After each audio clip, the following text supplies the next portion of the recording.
I resonate with what was just said right now, in the sense that, look, we're not saying that the farmers' demands are just or not just, and I'll come to that, to the demands in a moment.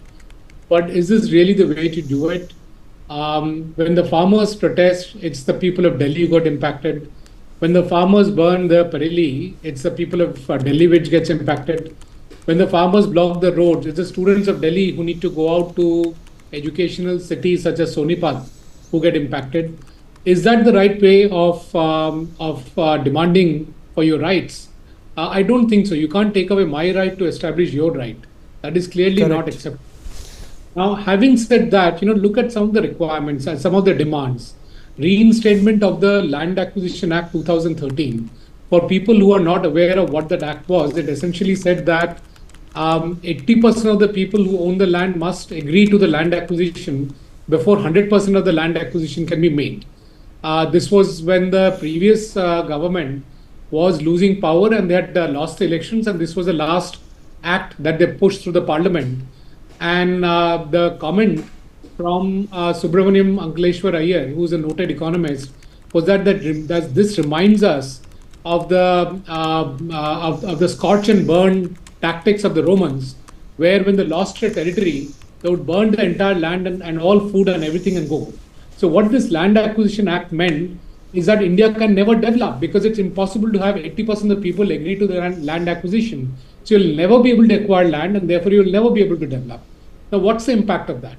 The impact is that if there's no industry coming up, there is no other jobs but farming.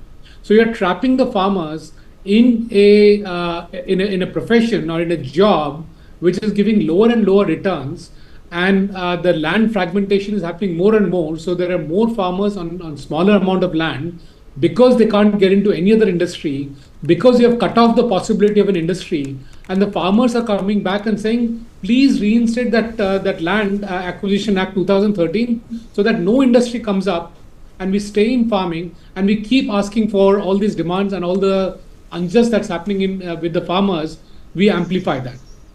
That is not the way to move forward. This needs to be thought through. Who is putting these 7, 8 demands of the farmers, the 9 demands that you're showing on screen?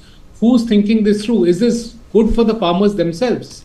Now, some of the issues like legally guaranteed minimum support price, fair enough. They have an industry, they want to drive it, they want to have a return, and that's a conversation they need to have with the government across the table. Waiver of farm loans. Now, it's not asking for restructuring of farm loans. When a small MSME goes under debt, and there are more small industry owners who are committing suicide than farmers, but it's not a competition that's going on. So it's not really a statistics I want to talk about. The limited point was that when a small industry goes under in the MSME, they ask for loan restructuring, not a loan waiver.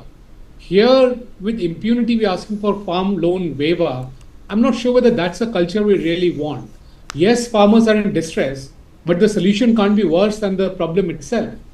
And similarly, pension for farmers and farm laborers, why not pension for everybody else? And can we afford it as a nation? If you can afford it, then yes. I mean, I also demand on your television that everybody should get, pensions. But I don't think we are rich enough to do that. We are a rich country, the fifth or fourth largest, as we speak, GDP in the world. But we are a rich country of poor people. Our per capita income is one of the lowest. Can we really afford pensions for everybody?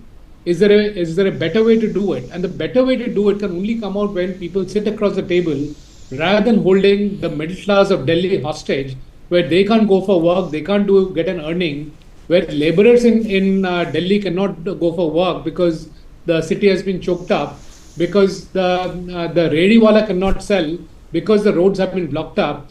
Is that the way to really demand for whatever the demands are? I think that's not really fair, even though that there may be a history of issues that the farmers have, and a lot of it may be genuine, but this is not the way to do protests.